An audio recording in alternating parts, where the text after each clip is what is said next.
About 7 months ago, Emma, my ex-wife 42F and I'm 44 meters, moved away for her new job. She had been offered an upper management position in a company that she had applied to without my knowledge.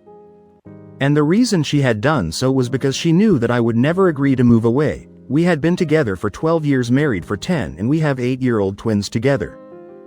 Both our families are situated here, and a few years ago my father was diagnosed with leukemia. Since then it's been very difficult for our family, because my dad's health hasn't been great and we are always afraid of when we might lose him. Naturally, as his only son, I want to be here for him, and also for my mother, and so I hadn't wanted to move away. After my dad's diagnosis, I thought that Emma would understand what I was going through, but instead she told me that I was being a little too sensitive. And that I can't just keep turning down opportunities to work out of state, and expect her to do the same just because my dad was sick. Before my dad fell sick, we had actually been planning to move away, because she wanted change of pace. But after my father's diagnosis, I told her that it would not be possible for me anymore. She tried to be understanding of it in the beginning. But gradually, since last year or so, she had started to become very restless, and we had been fighting quite frequently over this. She wanted to move away because she felt stuck here, and I couldn't possibly think about moving away while my dad was in such a condition. Especially since it would also mean having to leave my mother to deal with it all on her own. Even if I had had any siblings, I wouldn't have been able to leave because my conscience wouldn't have let me.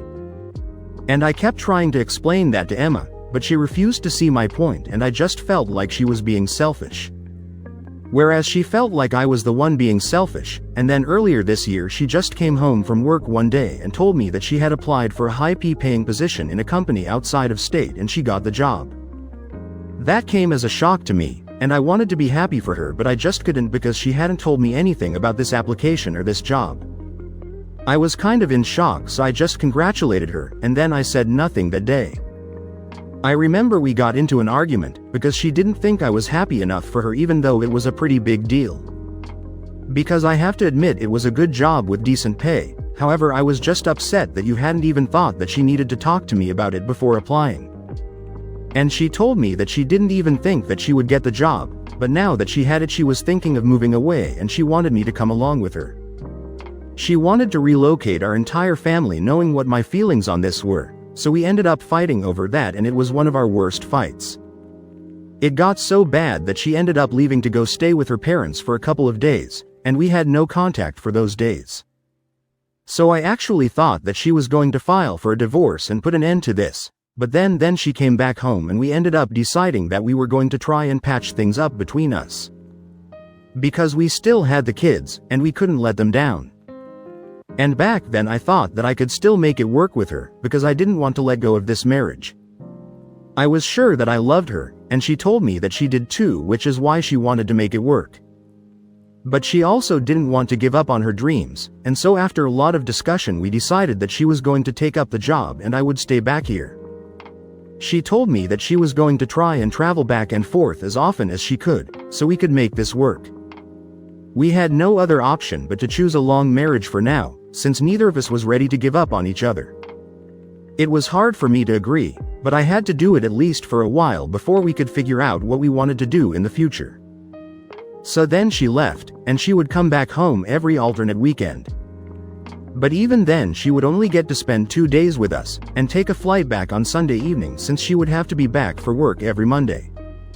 It was tiring for her and I knew it, but there was nothing that I could do since she had agreed to this arrangement. With time I guess she started resenting me, and her attitude towards me got worse. We had promised each other that we were going to try and make this work, but every time that I would try to call her during the week she would always be really mean to me. And we would inevitably end up arguing about something or other. After a certain point of time it started feeling like she didn't even want to speak to me. And instead of calling her on my own, I started waiting for her to call me first. And then we started speaking less to each other, and even when we would talk it was always very cold and weird and I didn't know what to make of it. Then eventually, after having spent almost 4 months away, she came home one weekend and had divorce papers with her. At the time things were really tense between us, and she told me that she couldn't do this anymore. When she came back home that weekend we hadn't spoken for almost 6 days in a row, because of the argument that we had the last time that we spoke. And I wanted to come up with a reason not to get a divorce, but I couldn't come up with anything because the last fight that we had was one where she had actually thrown out the idea of separating and ending this marriage for good. I should have seen that coming, because for months not only had we been fighting, but she had also been getting closer to a certain friend of hers from high school. This friend, let's call her Melissa, was not a good person, and was an even worse influence. Emma had always been good friends with Melissa, and that woman had even been there as a bridesmaid at our wedding. But I had never liked her because she had always given off a weird vibe. From what I knew about her, she was a total gold digger and always went after rich married men. So she wouldn't have to commit to them, but would still get the benefits of being with a rich guy. She would even brag about it, as if what she was doing wasn't detestable enough. When I used to bring up her behavior with Emma, she used to tell me that it was her personal choice and that we shouldn't judge her. That was quite infuriating, so eventually I just stopped talking about Melissa and decided to ignore that friendship altogether. It got easier eventually because after Melissa moved away and Emma got caught up with work and kids, they kind of drifted apart anyway. I had known that Melissa had also been living in the same state with her son for a couple of years since she had moved away after her second divorce, probably to scout for new prey. Coincidentally, when Emma got a job in the same state, she reached out to Melissa and she was the one who introduced her to the city and helped her move in and stuff along with me. I was there all along, and I had hoped that maybe Melissa would have sober up after so many years, but she was still the same weird person. I was not comfortable with Emma being so close with Melissa once again, but she was the only friend that Emma had there, so I couldn't even say anything about it. In the months that Emma had been staying there, she had told me that Melissa had been really supportive of her since she was on her own and had even introduced her to a couple of her own friends. This so-called group that Melissa had introduced Emma to was very dicey, because as far as I remember it was 3 or 4 women who were all single mothers. They had met through Facebook, and had a Facebook support group kind of thing together. From whatever Emma had told me, these women had all been with men and had kids with them, but due to a variety of reasons their partners had abandoned them. And now they were raising their kids on their own, and the only support they got was a child support check. However, it was not as sad as it sounds, because most of the women that Melissa was friends with were just like her. They had gone for super rich men, had affairs with them, got pregnant. And then when these men had decided to stay with their wives and families, these women managed to get them to pay a big fat child support check from them, which supported their lifestyle. It actually wasn't just a support for them, it was also payment for them to keep their mouths shut, since I'm assuming these men didn't want word of their affairs getting to their wives. It was very common for all of them to have some online business that nobody was really interested in, but they were self-employed and wanted people to believe that they were doing it all on their own. But in reality they were running a scam, and proudly called themselves independent women who had all the freedom in the world to live by their own rules while living off of the money of men who had been stupid enough to fall into their traps. Emma thought it was funny, but I thought it was disgusting, and I didn't think that it was a good idea for her to be socializing with them. However, she kept defending her friends, and told me that she had gotten to know them personally and they were all really nice women. And given how we were already fighting about so many things, I didn't want to fight about that as well, so I didn't say anything. But then in the last fight that we had before she filed for a divorce, she told me that she really admired Melissa's strength because even without any help from any man she was raising her 2 kids brilliantly on her own. I ended up scoffing at that, and I told her that anybody who makes as much money from getting pregnant after an affair with rich guys would also probably be taking good care of the kids, since that was not their child but a meal ticket for them. And that was what led to a huge blow-up fight between us, because before that we had been trying our best to keep a lid on our tempers. But the frustration had just been building up for months, and that day that little disagreement over one thing was enough to set us both off. We started cursing at each other, telling each other exactly how much we hated the situation, and just kept blaming each other. After one point she just said that if we were just going to fight like this all the time, it was probably better for us to go our separate ways, and then disconnected the call. I thought she didn't mean that, and I thought that she was going to call me and apologize, but that never happened. And I was really upset with her as well, so I didn't bother to reach out either. That week she showed up with the divorce papers, and I decided to go ahead with it because I couldn't find a reason to stay with her anymore either. We had tried our best to make it work, but it didn't, unfortunately, and even the kids, the ones we were supposedly staying together for, hardly got to see us together. And even when we were together, we were not happy, so rather than letting them grow up in a toxic environment, we decided to get a divorce. The divorce process was relatively simple, since we don't have a waiting period here in our state, and we only had to divide our joint assets, which was simple enough. I got to keep the house and the kids, since she didn't want to take them away with her right now, and said that at the moment we could stick to our arrangement of her coming back here every weekend to meet them. We had been splitting the cost of raising them anyway, so we continued to do that. Once they were a little older, we would leave it up to them what they wanted to do. It was not convenient for either of us, but we didn't want to fight for custody since we believed that our kids deserved both of us in their lives. As for the house, we had a verbal agreement that we would put it up for sale in a few years, and whenever it sold we would split the money. Anyway, the divorce was finalized about a month ago, and I didn't think that she would speak to me after that, because even while we were getting divorced we hardly had anything to talk about outside of the meetings with our lawyers. Now that everything had been finalized, I was trying to cope with the situation, since even though it actually felt like nothing had really changed, since we were still going to stick to the same routine. Life was definitely going to be pretty different for me now, because I was no longer married to Emma. My kids were also very confused about what was going on, so I had to explain to them that their mother and I were no longer together, even though nothing exactly had changed. But last night she decided to call me up again, so we could sort things out between us and give our relationship another chance. Because apparently she had made a huge mistake, and she wanted to reverse the divorce. I could tell that she had been crying, and she was pretty much hysterical on the phone call. She started ranting about how she had unintentionally glamorized the lifestyle that Melissa and her friends had been leading, and because of that group she had decided to file for a divorce. She hadn't mentioned it to me earlier because she knew how I felt about Melissa, but after that last fight that we had, she had spoken to her group of friends and they had told her to go for a divorce. She had been skeptical about it initially, but they talked her into it, so she spoke to a lawyer that put her in touch with.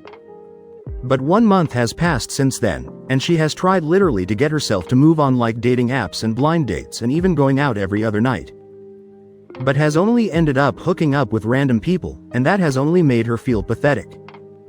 Because at least with me, even when we were fighting, she knew that she loved me and I loved her. Now she's just really lonely, and more than anything else she also misses the kids. Her friends told her that this would pass, but she hasn't been able to get rid of the loneliness and the guilt after the divorce. On top of that, her company had been doing pretty well when she joined, but she has had several pay cuts since then because apparently they had kind of embellished how well they were doing to get her on board. And her income now doesn't match what she had been offered initially. It's not just her, everyone in the company has been going through the same thing. And they keep telling people that things will work out if they keep working hard, but she thinks it's just so that they can retain their employees. And that's another part of the reason why she wants to come back to me. She said that she really wanted me to consider it and reverse the decision to get divorced. Because she just misses her family, and what her life used to be.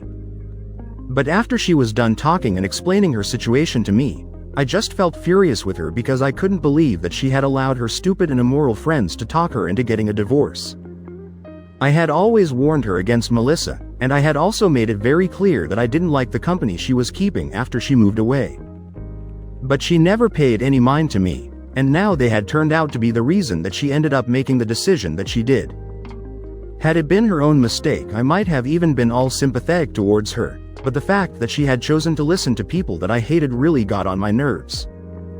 The audacity to call me up and start crying about all of these things, as if it had all been very easy for me, just made me very upset.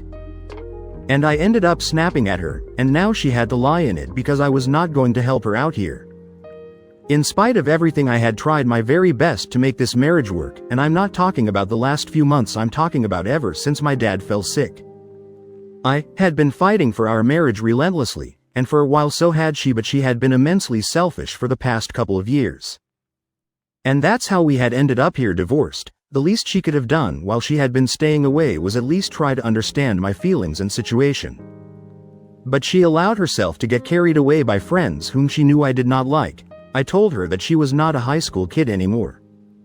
And that a juvenile excuse like her friends had influenced her to make bad decisions was not going to work with me. she wasn't coming back home drunk to her parents. This was a very different situation.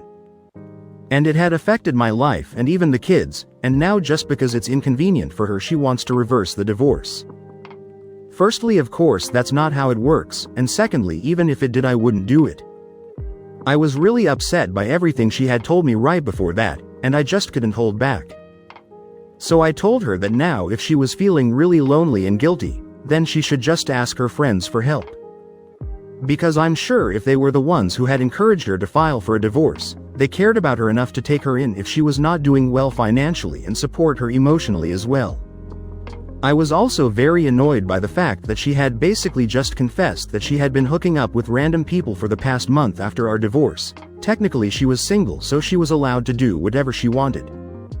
But it made me feel really uncomfortable and depressed, because I felt like it had cheapened whatever we had shared for the past 12 years. So I told her that I did not want her back in my life anymore, especially after the things she had just told me. And that I was going to make sure that the kids stayed with me, because I was not sure if she was a good influence on them anymore. She started crying even harder, and told me that she was ready to do anything it took to make things right. But I told her that she had made a decision, and she had to live with it and the kids, and I did not need her anymore. Then I hung up and blocked her. When I woke up this morning I had several messages from my ex-in-laws. And they were telling me that I shouldn't have said the things that I did, because she was already really low and it was not nice of me to kick her when she was down. They said that it was not necessary, because she was already regretting everything that she had done and seemed to try and punish her more by telling her that the kids and I did not need her. I wouldn't have cared about what my ex-in-laws say, but they have been very kind to me after the divorce, so I don't know Ida for telling my ex-wife that I don't want her back and that the kids and I don't need her anymore.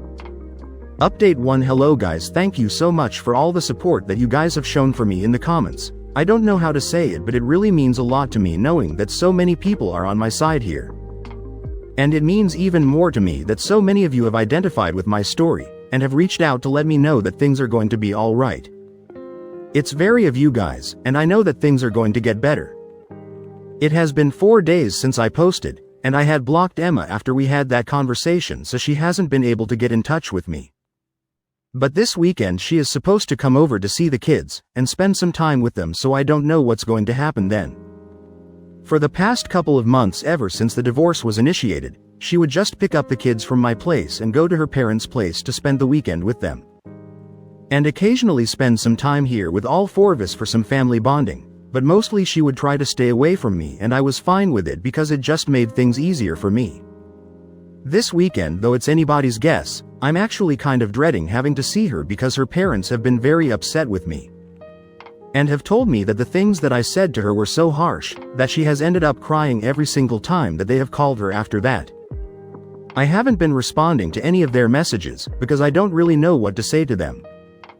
But I feel kind of bad because I know Emma is kind of a really non-emotional person, and I know that I really managed to hit her where it hurts because she's been crying so much. Even though she hasn't exactly been kind to me, and our circumstances haven't been the best, I still feel really sad for her. Because we could have had a great life, and I feel like she ruined it all for herself. I did my best to make it work, but it's not like I can make the marriage work on my own without any help from her. I don't know what to say anymore, to be honest. Update to so Emma came over yesterday to pick up the kids and we ended up having a discussion about everything that had been said. It was clear from her appearance that she had been having a very hard time, and I could see it on her face, and I found it really hard to be cold to her. So then she asked me if I would be willing to talk to her just for a bit, and I ended up agreeing. Once the kids were in their room we got to talking, and she told me that she was really sorry about everything. And she wasn't referring to the recent months, she was referring to the past couple of years, because it had taken a lot for her to realize how selfish she had ultimately been.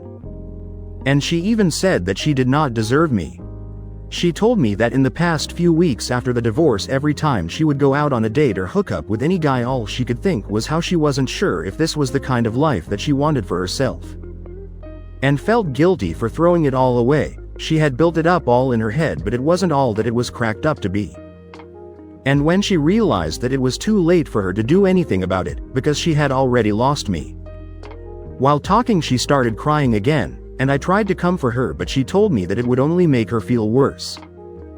because that just made her realize the kind of person I was, and how badly she had treated me. It was kind of bittersweet hearing her say these things about me, because I would have really appreciated that when we were together, but now I don't know what to say about it.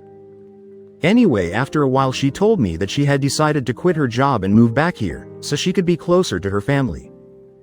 She also wanted to spend more time with the kids, because she had already been losing out on so much time with them. It didn't seem worth it to stay outside for such little money, and sacrifice so much. The only request she had for me was that she wanted me not to file for full custody like I had said I would, and I told her not to worry about it. I had said it in the heat of the moment, but I didn't have any intention of actually doing it because both she and I had always maintained that our kids shouldn't have to suffer. And I knew that they missed their mom, so spending some more time with her would definitely do the kids more good, and I would be supportive of that as well. After we were done talking, she apologized to me for everything once again, and told me that I was a good man. She also promised me that she was going to try and be a better mother and a better person, and thanked me for even letting her speak to me after everything that happened instead of just shutting the door in her face. That got me a little emotional, but I didn't say anything, and then she left with the kids. So that was it, and I didn't actually expect things to turn out to be like this, since I thought that she was going to come over and fight with me. But this was nice and unexpected. She has apologized, and I'm not going to say that I forgive her and everything is in the past. But at least we are on the right track now. I don't think I can go back to her again. That's very unrealistic after everything that has happened. But the least we can do is try to co-parent our kids to the best of our abilities, and make it as peaceful for them as possible. And of course it will be better for us as well. Now let's see what the future holds. Update 3. Hey guys, okay, so 4 months have passed since my divorce, and after my last update Emma stayed true to her word, and within a few weeks she quit her job and moved back here. Since then our kids had been splitting their time between the two of us. They spent half the week at my place and the other half at their mother's, and it's been pretty convenient for them till now. Emma had been with her parents for a couple of weeks initially, but then she was able to find an apartment a few blocks away. And the kids are having a lot of fun, because they have 2 homes now. As for my ex-in-laws, we are back on normal terms. Of course we don't speak to each other on a regular basis. But they have apologized to me for bothering me back when Emma was having her breakdown, and they told me that it was not my fault. But as her parents, they were just really stressed out, and they ended up blaming it on me because it was a bit of a knee-jerk reaction. Emma and I are also back on decent terms. I wouldn't say good terms because it's not like we are friends, but we are cordial with each other and have kept things civil. I'm also slowly but surely moving on, and trying to process everything that has happened, and it's going well so far. And I'm hoping that it continues to get better after this as well.